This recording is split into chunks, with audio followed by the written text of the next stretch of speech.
All wings report in. HouseDog, standing by. MotherGoose, standing by. Lowtech Tuck, standing by. Lock S-foils in attack position. Animal Squadron ready for battle.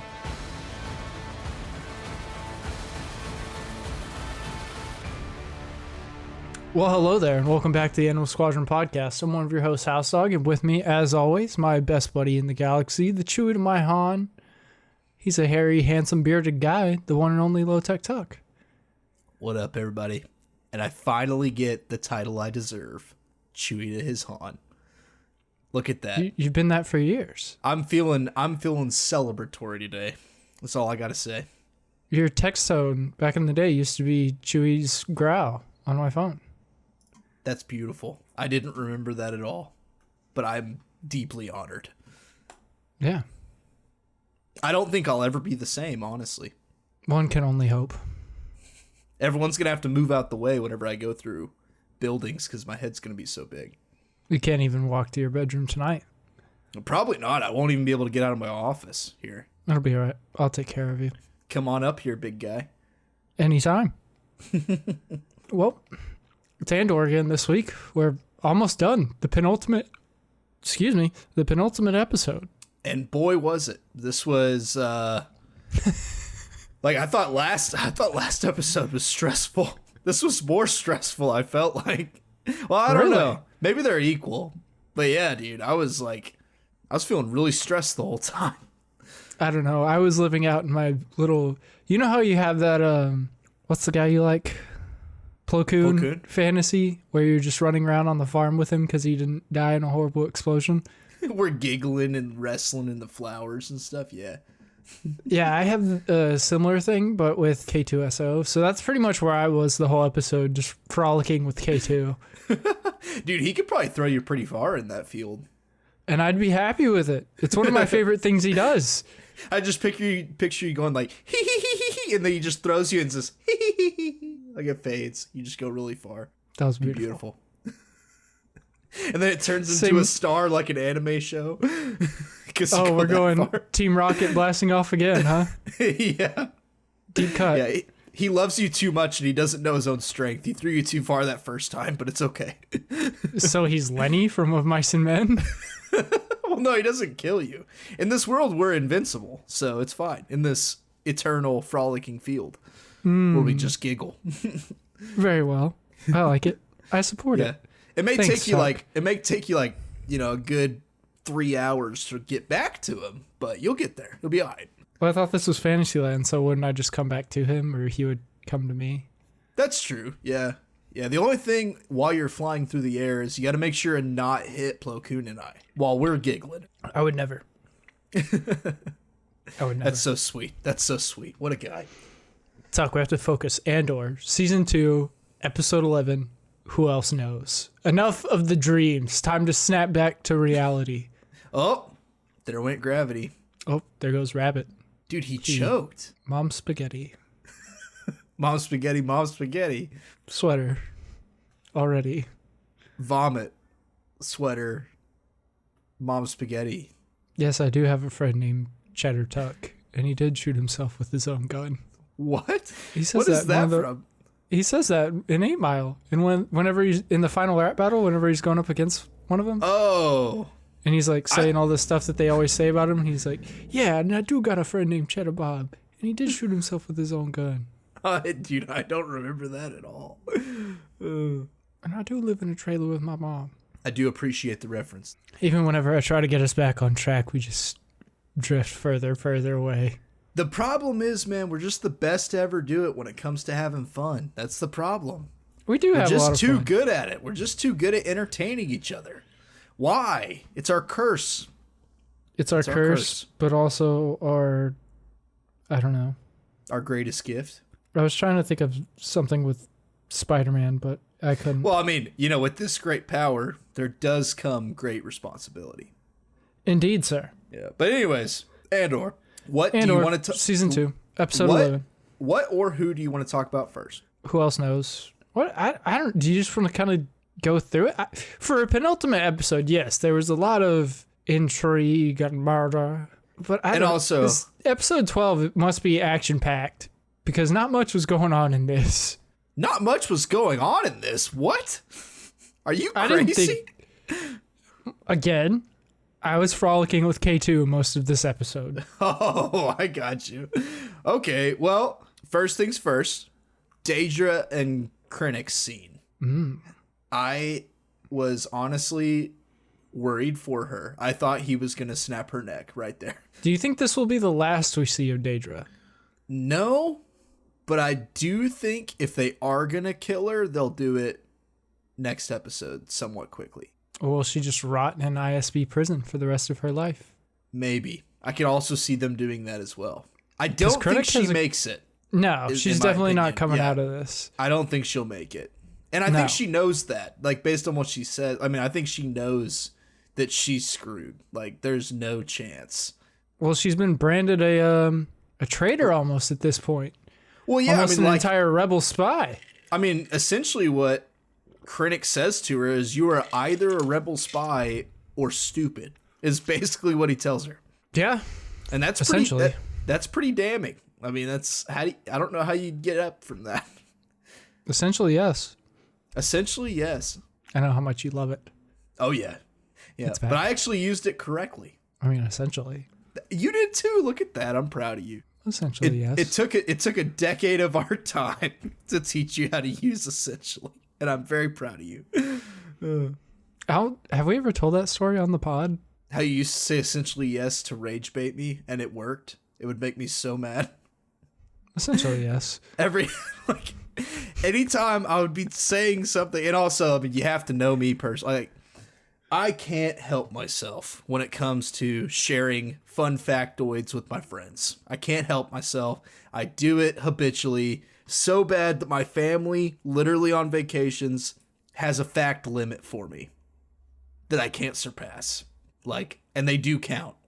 So, like, I mean, like, I can't stop. And anytime I would, Mac would just look me dead in the eyes and go, essentially, yes. Not say anything about what I told him, no matter how cool or uncool it was. It'd just be, well, essentially, yes. Essentially, yes. Essentially, yes. Essentially, yes. Until I just got so mad. Oh, yeah. I was rage baiting before it was cool. Yeah. I mean, like, now as an adult, I respect it. But as a kid, I was so mad. See, fun little stroll down memory lane there. It was. Yeah, but I'm surprised. Hot water, though. Yeah, I'm surprised we've gotten this much Krennic, though. I mean, I know this is all building to Rogue One, but we have had a lot of Krennic this season. Well, and also before, I mean, like, I think this, throughout the entire show, this is the most on-screen he is. I don't think we've maybe ever the most on-screen versus Rogue One, too. It might be. I mean, like, it felt like, just because the scene was, and meant to be, but, like, just because it was so uncomfortable, it felt like 10 minutes, but I'm sure it was probably only a few minutes, but still, a lot of screen time. Mm-hmm. Yeah.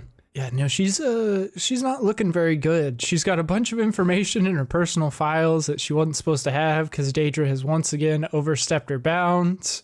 Mm-hmm.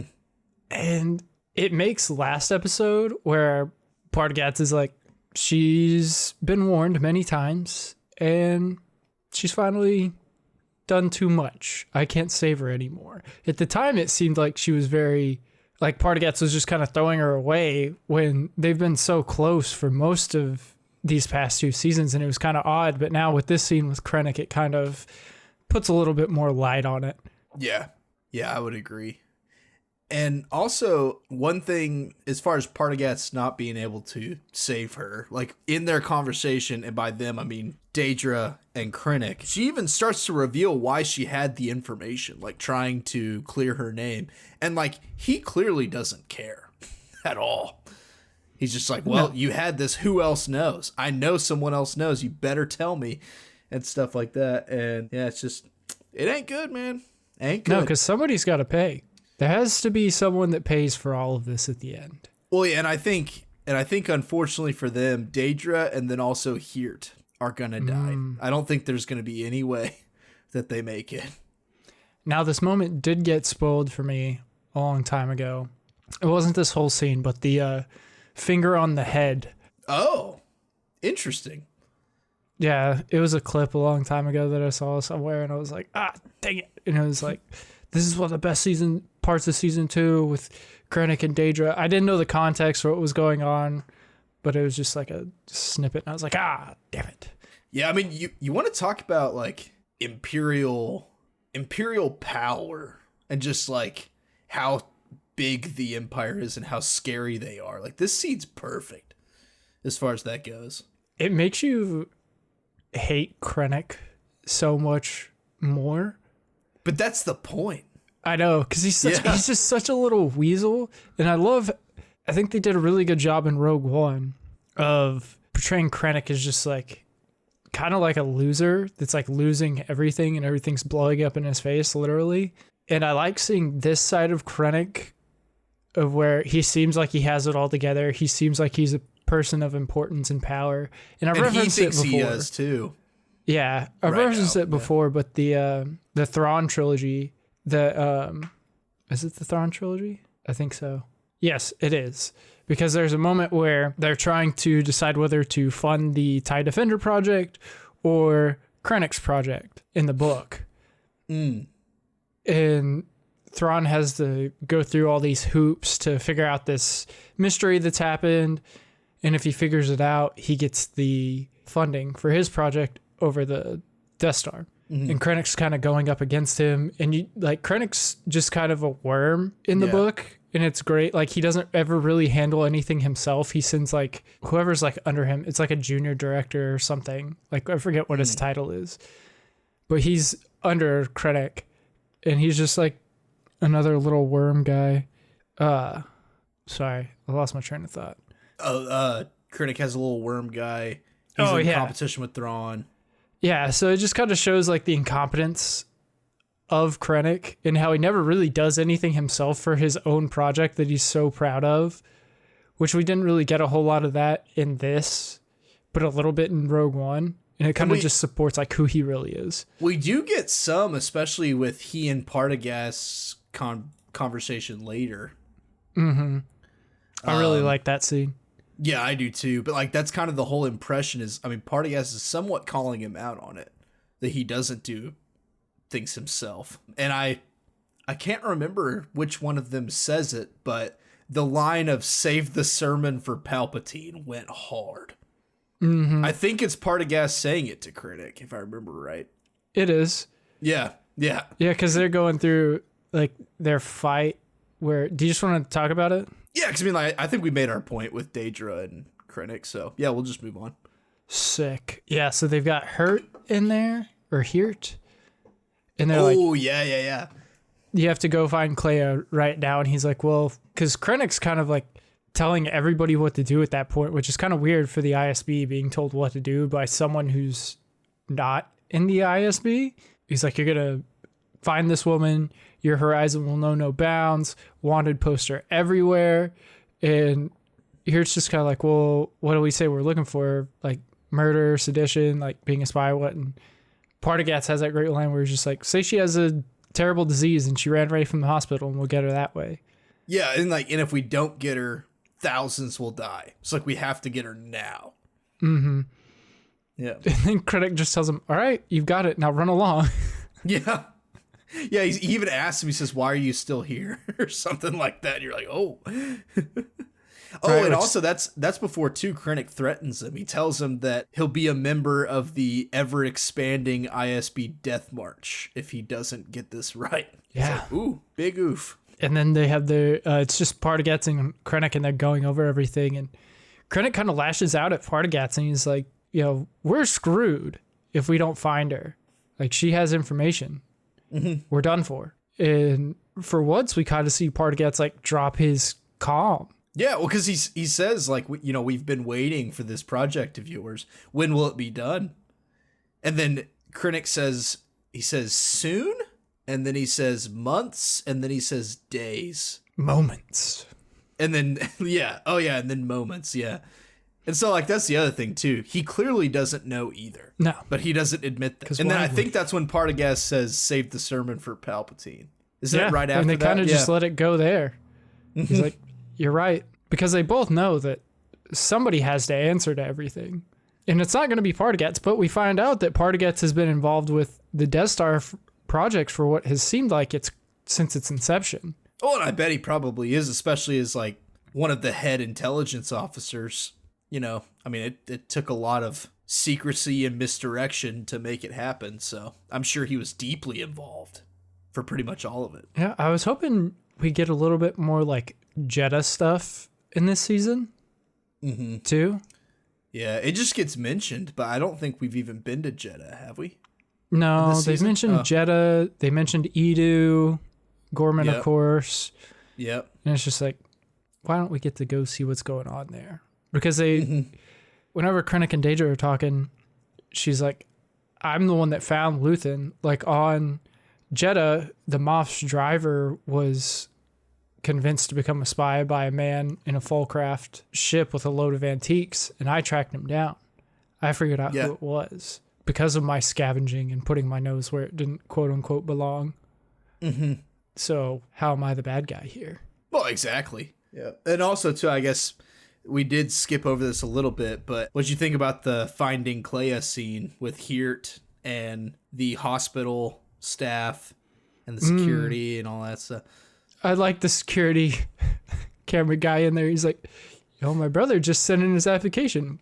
Well, then you should know to shut up. Yeah, and he's like, oh, okay. I like how his line's literally just, yep.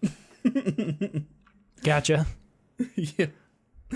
And then also to the hospital director, whenever he's trying to threaten here, he's like, yeah, you can't do this. I own this building. You can't just shut it down. And here it's like, he turns to the guard. He's like, arrest him.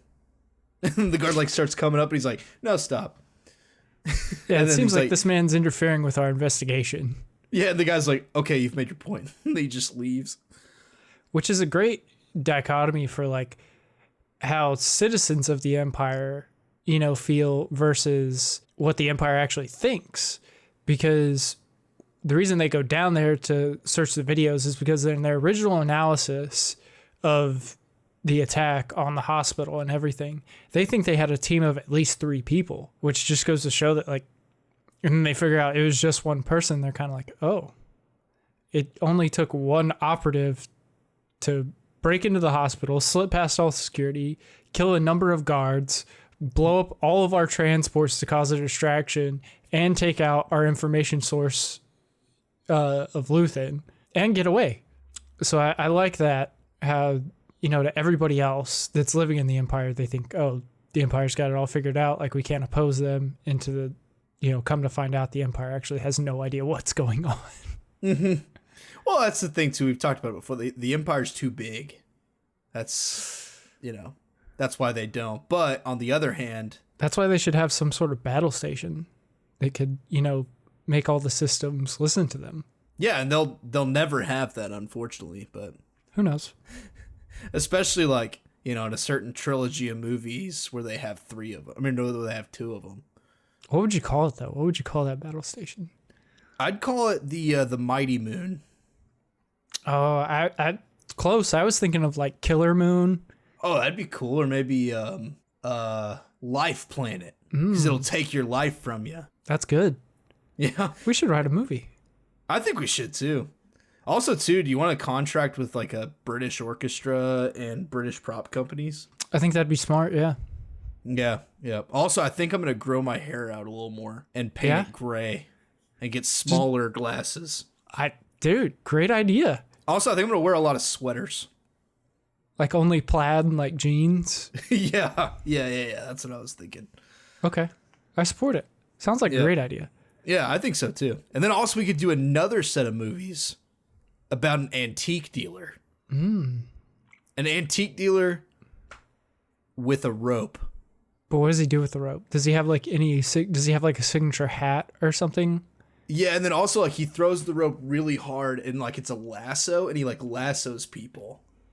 And then also too, he's like in the first movie, you have to have like a big bad, And so I think we should choose like the Ottoman Empire that he's going against. And it's like even though World War I's over, the Ottoman Empire's still around, and they have all these crazy antiques, you know? Okay. But like he sounds like a really like strong hero type. Is he like afraid of anything or no? He's afraid of vegetables, actually. Vegetables. Yeah, specifically celery. And like in a line, I want him to say, celery, why'd it have to be celery? I think it humanizes him. Yeah, and I think we could work that in. Like maybe they're on a bridge and like there's a bunch of salad trays with celery below it. Makes sense. Yeah, I think so too. And like Or he's maybe afraid whenever he like goes to get the artifact, it's on a celery farm. Dude, I like it. This is perfect. Cut, print. We're ready for the movies. All right, what do you want to talk about next? My brother. Let's talk about Clea, the most important part of the episode, I think. Debatable, but yes. So she's gotten away, and she's hiding in Luthen's old safe house, where also Cassian and Bix used to live. And the first time we see her, she's digging into the wall, and like with an improvised hammer and chisel. She's just hitting something heavy against a sharp pole into the wall, just whatever she's got. And at this point, like I didn't know what she was pulling out. And then she pulls out a radio, and it's an old radio. And what it does is basically it works like Morse code. You type in a simple pattern, and it goes somewhere. I obviously at this point knew she was contacting Yavin. And who has the matching radio but Wilma? The one and only Williamson. That's right, Williamson. And he starts to hear it and figure it out. And then he goes and he gets Cassian, K2, and Melshi. And they're having poker night with the boys. It's honestly great, you know. And I love that it too. was his French girlfriend that found it underneath his bed. And she was like, "What the hell are you hiding under the bed?" Oh, yeah, that's right. And he's like, I can't tell you. Shut the door. Shut up and go look outside, woman. I've got things to do. He's like, I'll tell you later. Shut the door. Go make a baguette and shut up. Go make a baguette. All your people are dead. Go make a baguette and start a failed revolution on a planet. Otherwise, Leave I'll me get alone. K2 back in here to reenact what happened on your planet. Oh my gosh. But yeah, so Williamson comes over to Cass's place where it's, I want to know what they're playing. I don't know that we've ever seen this game. It's not Sabacc. It's not Dejeric. It's like a improvised form of poker dominoes. That's what I was going to say. Yeah, it was basically poker dominoes. With a dice. Oh yeah, that's right.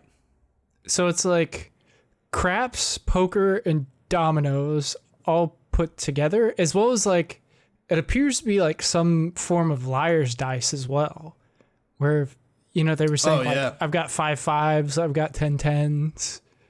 Mm-hmm. Yeah, that's true. So it was a weird game, but it honestly looked really cool, and I would kind of like to play it. if I got to play it with K2, I'd play anything. Well, yeah, but you can do that in your giggle field. Y'all can play. Y'all can set up a table. Would you play with us? Yeah, me and Plo would come over. Cool. Would Plo be welcome? It's up to K2. It's his place, you know. Oh, okay. Yeah, I got you. One, I can't go like inviting somebody. That would be kind of rude. Can you ask him for me? I guess. All right, cool. And just let me know. It depends. Is K2 racist? Is that it? Slightly. Slightly. Especially against like people that have to wear masks just to breathe. Yeah, he's pretty much fine with aliens for the most part, but like once they start wearing masks and stuff, that's kind of where he draws the line. Yeah. Yeah, You know, I guess he's it's probably- pre-programmed and everything, but you know, some of that stuff's still kind of in there. Well, I and can't like help it. I know he's got his political views. I get it. He doesn't want those Keldor taking our jobs. I get it. They're already taking our fields, so. That's right. Yeah. But no, so the boys devise a plan. Once Woolman shows Cassian the pulse code and then it's coming in, and Cassian knows exactly what it is, and it's an emergency code that apparently like Luthen taught him. And so they devise a plan. They're like, we got to get to Coruscant. And so he's like, Williamson, you go get us on the flight log for testing because we're not going to launch a flight plan. Melshi, who's in Rogue One. And also, too, I just realized we didn't call it out, but he's the one. He's the pilot.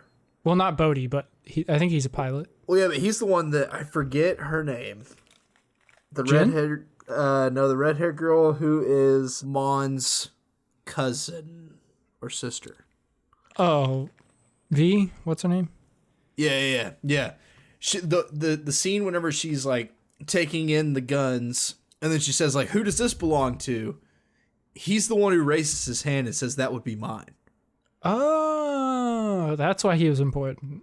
And that's why that scene happened. Gotcha. Yeah. Way to go, Tuck. Yeah, I only put that together, to be fair, because that was part of the recap, whatever this episode was about to start. Oh. They played that clip, and I was like, what does this have to do with anything? I was like, oh, Melshi. Now I understand. Now I remember. I skipped the recap, so. Oh, Whoops. Fair enough. Good job, Tuck. A+ for Tuck. C- for me. Thank you. But yeah, Melshi's back. He's in Rogue One, so that's cool. Was cool. R.I.P. You just had to mention it, huh? Mm-hmm. You know I'm sensitive about Melshi. I know, but I just, someone had to say it. Damn it, Tuck. My job wasn't to make you. My job wasn't to make you sad. Do the rest of the podcast by yourself because it you wasn't to obviously make don't you care sad. about my feelings. It wasn't to you make don't you care sad. about my feelings. It was to. I'll just go screw myself. It was to bring you back to reality, man. Nope. You've been saying nothing but stuff about K2 and flower fields for days now. We're worried about you. K2. No, you started. No, I shouldn't have said anything. You started Everything's again. okay there. Everything's okay there. Nothing can hurt us. Mac. K2 will listen. protect me. Melshi's dead, Mac. He's Melshi's the only good dead. clanker. There's only one. I know, buddy. I know. Come back. Man, wouldn't that be crazy if I did lose my mind? That'd be crazy if any of us lost our minds. I would come see you though, and I would spoon feed you. For the record. Thanks, buddy. I like I'd red give you- Jell-O I'd give and you- chocolate pudding. What about applesauce? How you feel about that? No, Okay, all right. Red Jell-O, chocolate pudding. Got it. thanks, buddy. I got your back. But yeah, dude. so the boys decide they need to go to Coruscant, and the British guy is pissed. Oh yeah, that's right. He is pissed. I forgot about that. And he Yuppie guy. court-martials Willman. Yeah, right then and there. He's just like, he's confined to his quarters now. Yeah. It's like, oops. So I guess Willman's going to come back next episode with a new prison girlfriend. Probably. Because, that's what he does. I guess it depends too. Is it a different area code? Because he'll probably keep the same girl if it's the same area code. I think they usually have to die in order for him to get a new one. So I guess I was wrong. Oh, that's the rules. Okay. I think it is. I mean, that's how it's worked so far. Well, Farm Girl didn't die, right? I thought she did. I don't remember. I'm sorry. Either way, we haven't seen her again, so we can only assume she's dead. Oh, yeah. I mean, it's not a giant galaxy where people live and go away. What if Cass accidentally killed her? You might be onto something there, doesn't he? In No, all I don't think so. seriousness? Oh, I thought he did in the TIE Fighter attack, maybe. That just made me remember that What's-His-Face died, and now I'm kind of sad. That's true. Yeah, he was cool. I don't remember his name, but I'm sad that he's dead. Yeah, he was sick. R.I.P. to that guy. Same. K2 flower fields, K2 flower fields, K2 flower fields. Rips in the chat. That's all I gotta say. Oh, yeah, so they go to Coruscant. Williamson gets court-martialed. K2's funny guy. I love K2 so much, dude. I don't care if I've said it a million times. Do you want to know how many times we've broken the rules today? No, just turn off the radio.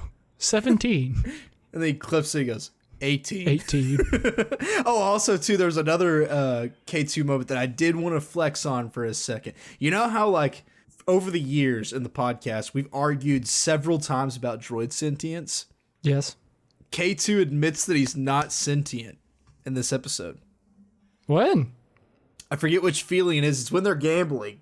I forget which feeling it is. Someone says like, "Oh, you feel this way," and he goes like, "No, I'm not capable." I forget what he says. Oh man, it's something like that. Oh, I think it's whenever Melshi like says 10/10s or whatever, and he's like, "Oh yeah," and that's he's like, statistically impossible. and Cass is like, Cass that's says, the thing like- about humans. Well, and also Cass says too, he's like, oh, he's getting nervous, and he's like, no, I'm not capable of that. So Okay, I just have to say, and I wish Elijah was here so I could gloat to his face, but droids aren't sentient. Yeah. They don't get scared or nervous. Got him.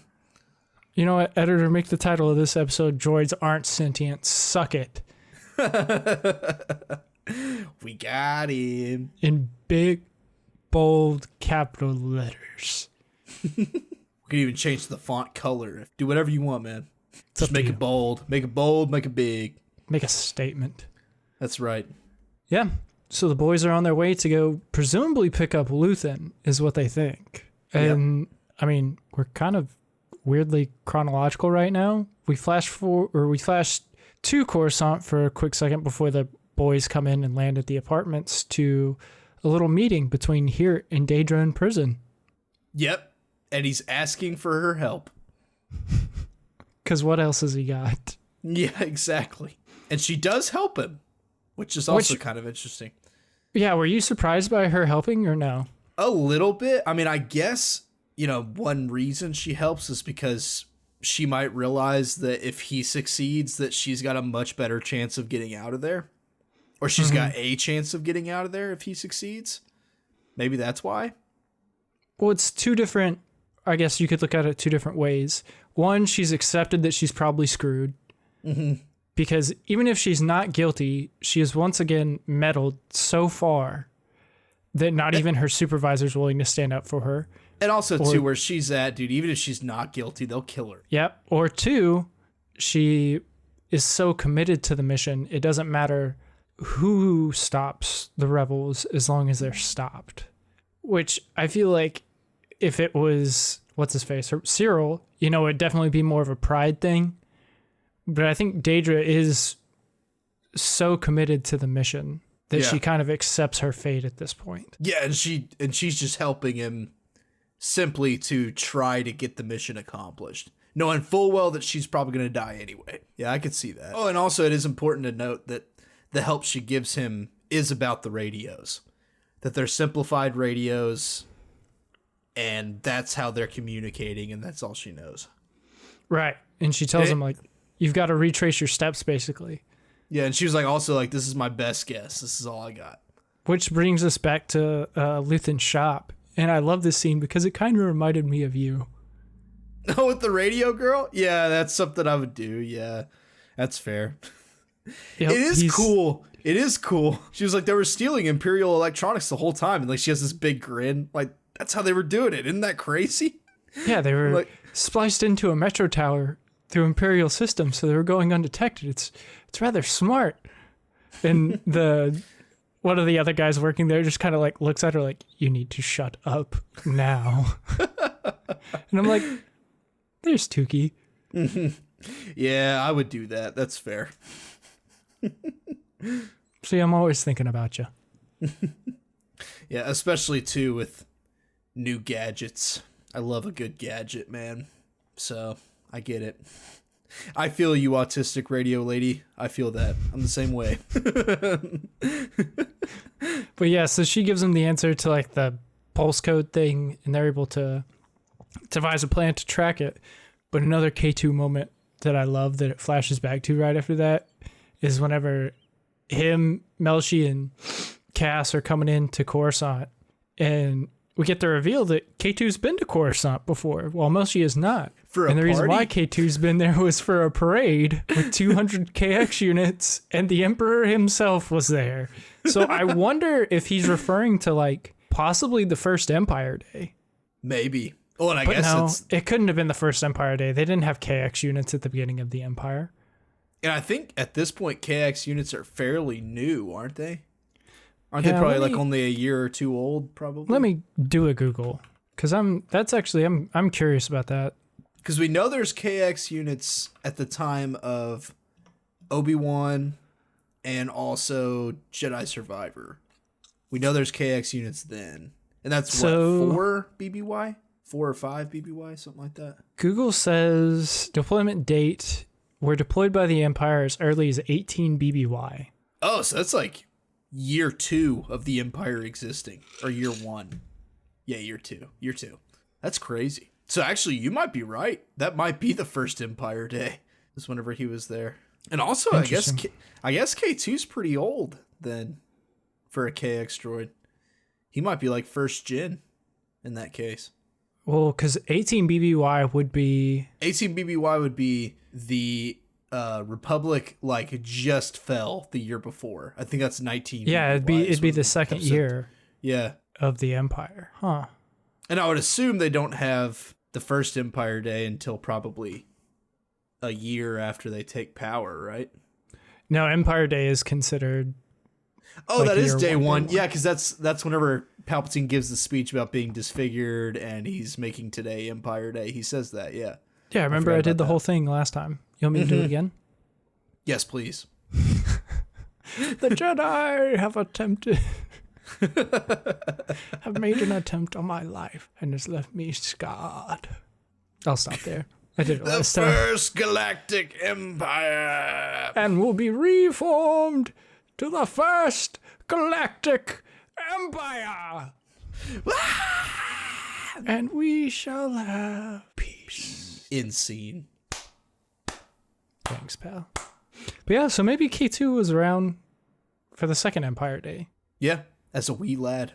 A wee big lad. Because that's the only time they have like parades in Star Wars. At least that's all we've seen so far.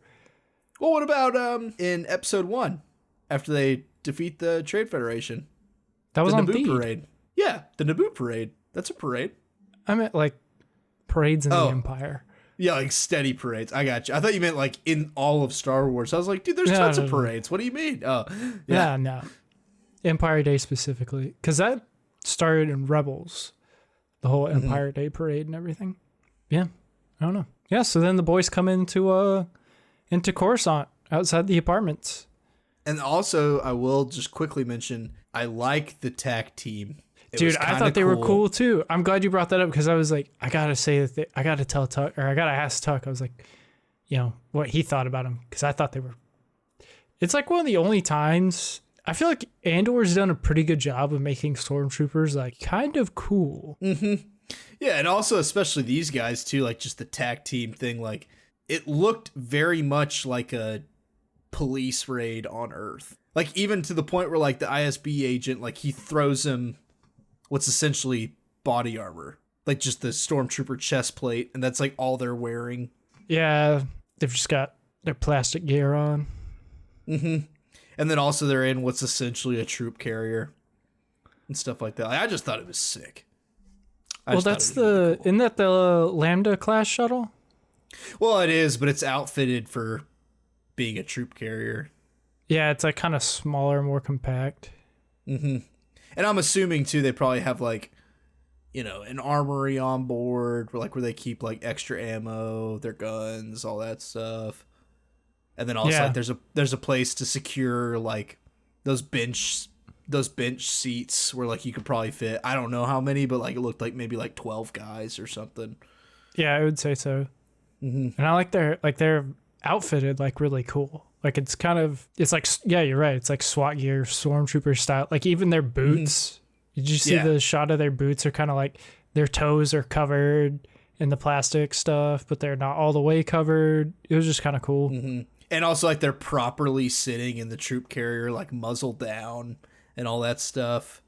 Like, yeah, you just don't get much of that in Star Wars. It was just cool, man. Yeah. I mean, I guess there was that one scene in the sequel trilogy. Then in the first one, whenever they're coming in on Kylo Ren's ship.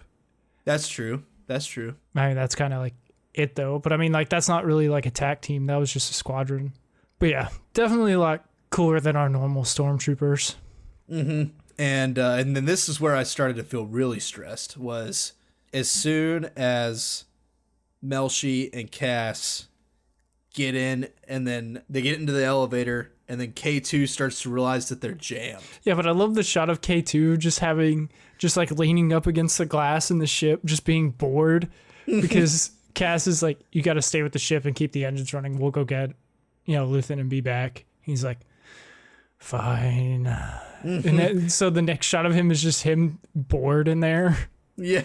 And then the radio cuts off and he's like, wait. And I like to, I just like click, click, click, click, click, click, click, click, click, click, click. Like he like clicks the radio on and off like 4 or 5 times, like to make sure it works.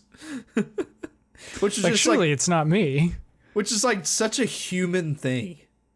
That's what I love about it. But he's not. It's like, I know, but he was acting just like a person. You know, I just like that. He was He's just got a good programmed personality. really well. His personality that was programmed into him. Well, you know, they just not debugged, but they just uninstalled the Empire stuff. And, you know, the dude told Cass, he was like, yeah, we took the Empire stuff out, but he's kind of messed up, so we don't know how this is going to go. Yeah, that's right. So basically, K is just a failed experiment. But he's our favorite failed experiment. Oh, Who do also, you think's too, more speaking of, bloodthirsty, though? Chop or K2? I guess the question is, because Chopper, I would say, is more bloodthirsty because he kills more and wants to. Yeah, K's kind of a gentleman, Yeah, but not he a is- gentleman. Oh yeah, because like probably my favorite scene in the whole show was whenever he walks up to that stormtrooper guy who's on the bridge, and he goes, "Are you with us?" And he goes, "No," and he No. just hits him over the bridge. That was so funny. Yes, definitely top tier K moment. Which kind of just brings us into, like, they're being searched for by the Empire. K's coming to save them, presumably, taking out as many people as he can along the way. Oh yeah, like he took out their whole troop transport to get out of there. Pretty He took much. out basically the equivalent of an FBI van.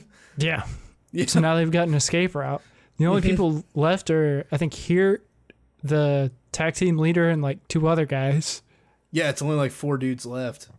And that's Clay where is like briefing Cass about everything. And that's where I think, like, between K2 and the boys, I bet they'll probably overtake the tag team. Either that, or they'll kind of Okay. get the drop on him, and then K will save him. That'd be cool, too. Yeah. Now, here's the question, though. Do you think that they'll shoot Clea? I don't think Clay is making it out of this. Well, because they really, really, really want her alive. I get that. But I could definitely see, especially if K2 does get up there and start beating the crap out of them just getting, like, you know, so overwhelmed that they just pull the trigger and accidentally kill him. Yeah, I see a couple situations happening. One, Clea forces their hand to kill her. 2, she somehow kills herself, I could see that, too. like catches a stray bolt or something. Or And like 3, knowing full well that it's just she can't let anyone find out what she knows. yeah, 3, they escape, but Clea doesn't go to Yavin. I could see that, but Those I are think the that's only probably a real death ways I see sentence it for going Clea down. anyway. The third one, isn't it? Yeah. I mean, if she doesn't go to Yavin, she's dead. I would think. Yeah. Yeah, that or she just goes somewhere to be someone else. Mm-hmm. You know what I mean? Just do what Luthen taught her. Just be who she has to be. Yeah.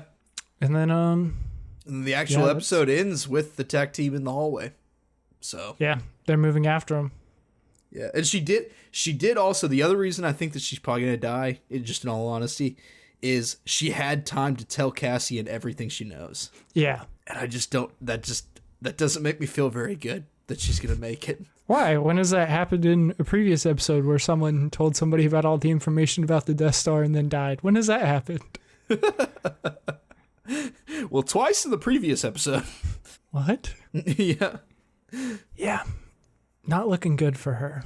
And I wonder how Cass is going to really deal with, like, Luthen being dead. I mean, here, whenever he's talking to Clea, it's almost like he doesn't really care because he's like, I left for a reason. I went to go build something on Yavin, and I'm glad I left. And Clea just kind of, like, you know, berates him, and she's like, you should be glad that he didn't, you know, leave Coruscant and that he stayed here and he got this information. Like, he died for this. He died for everyone. Like, this will save the entire galaxy. Like, how could you not care? And then I guess the episode just ends. I read that more as he was just trying to separate for now. He was like, you know, I'll feel Luthen's death later. Let's just get out of here. Was more so kind of how I read that. Whereas Clea, obviously, she's in the thick of it. All she's been able to think about is Luthen's death. Right, but their relationship was also, completely different from that in Cass's. Yeah, and I guess you have a point, too. Like, Cassian's not always the greatest professional. I think if anyone was going to feel feelings a little too hard at the wrong time, it might be him. A very good point. Mm-hmm. But yeah, then they're coming down the hallway. But the other thing about that is whenever K2 went to go take out the guys in the transport, they are listening to it back at the ISB headquarters. Yeah, which, I mean, I'm sure they're going to send backup, but will backup get there in time? That is the question. It is Coruscant, though. It is the capital planet of the galaxy. So, I don't know. I don't know, Tuck. We'll have to find out next time on the last episode of Andor. That we will. But for now, if you want to be part of this conversation, please email us at animalsquadron@gmail.com. Again, that is animalsquadron@gmail.com. Also, thank you very much for listening to this episode. Please leave us a review. Yes. You know why we need that review, Tuck? So we can move higher up on our list. Did we really? Fell in the rankings. Oh. We need you folks, the listeners. We need you to go out, review us, recommend us, get your friends listening. Because we're back to 91. We're back to 91 in the rankings. We were moving up. We were moving fast and far. And we need your help. That we do. And you only have 1 week to prove it. If you don't, Tuck will come to your house and kidnap your family and hold them ransom until we are higher in the rankings. But I think that's all for this week. Yeah, so for the Animal Squadron, this has been Lowtech and HouseDog. See you next week, folks. Adios. Goodbye. You see, you have to threaten the audience. That's how you get the rating stuck.